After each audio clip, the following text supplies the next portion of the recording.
नाज़रीन, आवाज़ टीवी पारां इल्म पिरायो सिंध समारोह जे सिरेट सकाफ़ती ईद के हवाले से नौशर फिरोज़ जे नाज़ पब्लिक स्कूल में शानदार तकरीब कोठाई वई।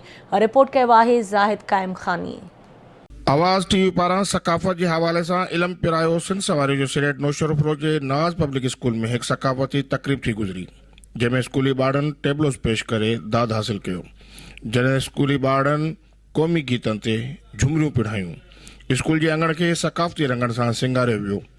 हुन मौके ते स्कूल जे उस्तादनि ऐं ॿारनि आवाज़ टीवी सां ॻाल्हाईंदे चयो त आवाज़ टीवी वारनि जो तमामु घणो तोराइतो आहियां, जिन असांखे हिन नंढड़ी घड़ीअ में अची करे असांजो साथ ॾिनो आहे ऐं हिननि जेको सो पंहिंजो प्रोग्राम हलायो आहे त इल्मु पिरायो सिंध संवारियो। इन जो मतिलबु इहो आहे त असां पंहिंजे नंढड़नि ॿारनि जे नंढड़नि ज़हननि में इहा ॻाल्हि उजागर कयूं त असांजो सिंध जो सकाफ़त जेको आहे सो 5000 साल पुराणो आहे ऐं उन्हनि खे ख़बर पए त असांजी सिंध जी सकाफ़त कीअं मल्हाई वेंदी आहे ऐं सिंधी सकाफ़त आहे छा। हीउ जेको तव्हां सिंध जो ॾियारो मल्हायो पियो वञे, इहो तमामु बहितरीनु आहे। सिंध जो जेको हीअ सकाफ़त आहे तमामु क़दीम ज़माने खां हलंदी पई अचे ऐं सिंधियुनि खे पंहिंजी सिंध सां तमामु घणी मुहबत आहे। टोपी ऐं जग असां सिंधियुनि जी निशानी आहे।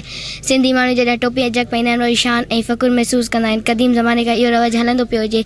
जॾहिं बि को ख़ासि महिमान ईंदो आहे असां हुनखे टोपी ऐं जग जो तोहफ़ो ॾींदा आहियूं। ऐं मज़ारनि जे मथां बि अजरक चाढ़ायो वेंदो आहे। अजरक असांजी सॼी अजरक ऐं टोपी असांजी सखावत जो हिसो आहिनि। अजरक जे अॼुकल्ह लिबास बि अची विया आहिनि। इल्मु पिरायो सिंध संवारियो, आवाज़ टीवी जिंदाबाद। सकाफ़ती तकरीब में ॿारनि जे वॾे अंग शिरकत कई, जॾहिं त आवाज़ टीवी जे रिपोर्टर ज़ाहिद कायम खानी ऐं ॿियनि आयल महिमाननि खे अजरक पिन पाराया विया।